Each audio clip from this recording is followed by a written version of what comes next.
Hi good morning students, welcome to IIT smart learn. आज मैं आपको हिंदी का पद खंड का छठा चैप्टर कंप्लीट कराने जा रहा हूँ। छठा चैप्टर का नाम है तुमुल कोलाहल कलह में। और इस चैनल पे अगर आप नए हैं तो चैनल को सब्सक्राइब ज़रूर कर लें ताकि आपको नए वीडियोज़ का नोटिफिकेशन मिलता रहे और यहाँ पे आप 12th क्लास के सभी सब्जेक्ट की तैयारी कर सकें और एग्ज़ाम में बहुत अच्छा मार्क्स ला सके। तो चलिए वीडियो स्टार्ट करते हैं। पहला क्वेश्चन है कि कंकाल क्या है। तो कंकाल जो है वो उपन्यास है, इसलिए आपका राइट ऑप्शन हो जाएगा सी। नेक्स्ट क्वेश्चन है कि जयशंकर प्रसाद हिंदी साहित्य के किस काल के कवि थे। तो जयशंकर प्रसाद जी जो थे वो आपको आधुनिक काल के कवि थे, इसलिए आपका राइट ऑप्शन हो जाएगा सी। चलिए नेक्स्ट क्वेश्चन देख लेते हैं कि जयशंकर प्रसाद का महाकाव्य है। तो जयशंकर प्रसाद जी का जो महाकाव्य है वो कामायनी है, इसलिए आपका राइट ऑप्शन हो जाएगा ए। नेक्स्ट क्वेश्चन है कि जयशंकर प्रसाद की कौन सी कीर्ति नहीं है। तो इसमें से जयशंकर प्रसाद की जो कीर्ति नहीं है वो है महाराजा मान सिंह, ये उनकी कीर्ति नहीं है, इसलिए आपका राइट ऑप्शन हो जाएगा सी। चलिए नेक्स्ट क्वेश्चन देख लेते हैं कि सजल जलपात में कौन सा अलंकार है। तो सजल जलपात में जो है रूपक अलंकार है, इसलिए आपका राइट ऑप्शन हो जाएगा ए। नेक्स्ट क्वेश्चन देखते हैं कि इनमें से कौन सी पुस्तक प्रसाद जी की है। तो प्रसाद जी की जो पुस्तक है वो है आपका झरना, इसलिए आपका राइट ऑप्शन हो जाएगा ए। चलिए नेक्स्ट क्वेश्चन देख लेते हैं कि कंकाल उपन्यास किस कवि की रचना है। तो कंकाल उपन्यास जो है आपका वो जयशंकर प्रसाद जी का रचना है, इसलिए राइट ऑप्शन हो जाएगा आपका बी। नेक्स्ट क्वेश्चन है कि ध्रुव स्वामिनी कैसी कीर्ति है। तो ध्रुव स्वामिनी जो है वो आपका नाटक है, इसलिए आपका राइट ऑप्शन हो जाएगा डी। चलिए नेक्स्ट क्वेश्चन देख लेते हैं कि कौन सी रचना जयशंकर प्रसाद की है। तो जयशंकर प्रसाद जी की जो रचना है वो कंकाल है, इसलिए आपका राइट ऑप्शन हो जाएगा सी। नेक्स्ट क्वेश्चन देख लेते हैं कि जयशंकर प्रसाद की कौन सी कीर्ति अपूर्ण है। तो जयशंकर प्रसाद जी की जो कीर्ति अपूर्ण है उसका नाम है इरावती, इसलिए आपका राइट ऑप्शन हो जाएगा सी। चलिए नेक्स्ट क्वेश्चन देख लेते हैं कि तुमुल कोलाहल कलह में शीर्षक कविता के रचयिता कौन है। तो तुमुल कोलाहल कलह में शीर्षक कविता के रचयिता जो है वो जयशंकर प्रसाद जी हैं, इसलिए आपका राइट ऑप्शन हो जाएगा बी। नेक्स्ट क्वेश्चन है कि जयशंकर प्रसाद का जन्म कब हुआ था।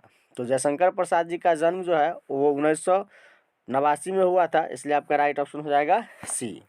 चलिए नेक्स्ट क्वेश्चन देख लेते हैं कि कौन सी रचना जयशंकर प्रसाद की नहीं है। तो जयशंकर प्रसाद जी की जो रचना नहीं है वो सूरसागर है, ये सूरदास जी को द्वारा लिखा गया था, इसलिए जो है सूरसागर जो है वो जयशंकर प्रसाद जी की रचना नहीं है, इसलिए आपका राइट ऑप्शन हो जाएगा बी। चलिए नेक्स्ट क्वेश्चन देखते हैं कि जयशंकर प्रसाद किस वाद के कवि थे। तो जयशंकर प्रसाद जी जो है वो छायावाद कवि थे, इसलिए आपका राइट ऑप्शन हो जाएगा ए। चलिए नेक्स्ट क्वेश्चन देखते हैं कि कामायनी के रचयिता कौन है।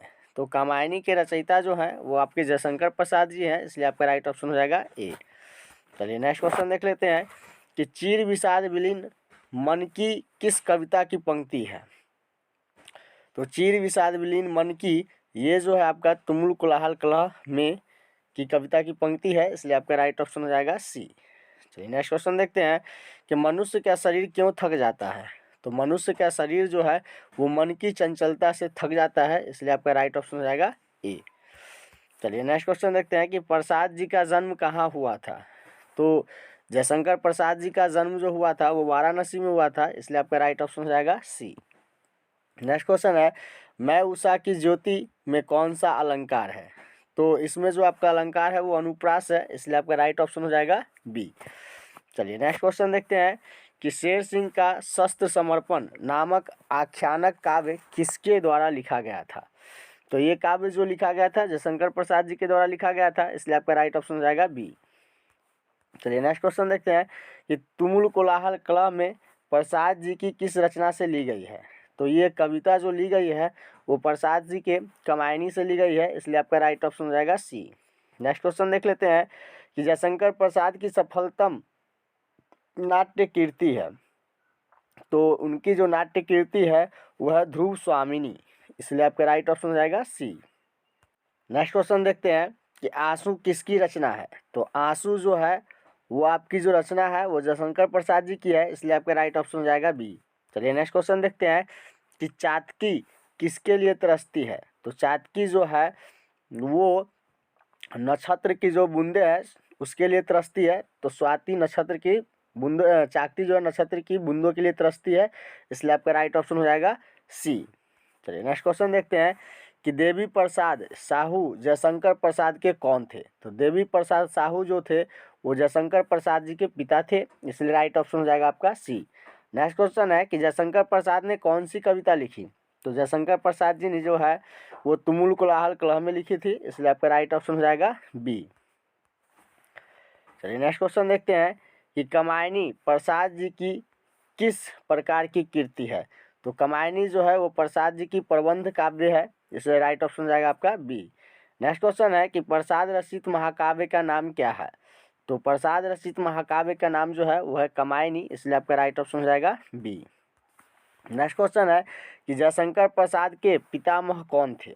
तो जयशंकर प्रसाद के पितामह जो थे वो शिवरत्न साहू थे, इसलिए आपका राइट ऑप्शन हो जाएगा ए, शिवरत्न साहू। चलिए नेक्स्ट क्वेश्चन देख लेते हैं कि जयशंकर प्रसाद के पिता का नाम था। तो जयशंकर प्रसाद जी के पिता का नाम था देवी प्रसाद साहू, इसलिए राइट ऑप्शन हो जाएगा आपका बी। चलिए नेक्स्ट क्वेश्चन देख लेते हैं कि जयशंकर प्रसाद कितनी वर्ष की अवस्था में पितृविहीन हुए थे। तो जयशंकर प्रसाद जो है वो 12 वर्ष की अवस्था में जो है वो पितृविहीन हो गए थे। नेक्स्ट क्वेश्चन है कि प्रसाद जी की किस कृति में आधुनिक मानव सभ्यता की मार्मिक समीक्षा की गई है। तो प्रसाद जी की जो कृति थी वो थी आपका कमायनी, इसमें जो है मानव सभ्यता की मार्मिकता की समीक्षा की गई है, इसलिए आपका राइट ऑप्शन हो जाएगा डी। चलिए नेक्स्ट क्वेश्चन देखते हैं कि जयशंकर प्रसाद ने किस भाषा में काव्य रचना की है। तो जयशंकर प्रसाद जी ने जो काव्य रचना की है वो आपका खड़ी बोली में किया गया है, इसलिए आपका राइट ऑप्शन हो जाएगा बी। चलिए नेक्स्ट क्वेश्चन देखते हैं कि इनमें से कौन सी पुस्तक प्रसाद जी की नहीं है। तो प्रसाद जी की जो कविता नहीं है वह पुस्तक नहीं है, वो है शिवाजी का महत्व। इस तरीके से मैंने जो है आपको चैप्टर 6 कंप्लीट करा दिया है। यदि आप हमारे चैनल पर नए हैं तो सब्सक्राइब ज़रूर कर लें ताकि सभी वीडियोज़ का नोटिफिकेशन आपको मिलता रहे। आज के वीडियो में बस इतना ही, मिलते हैं नेक्स्ट वीडियो में।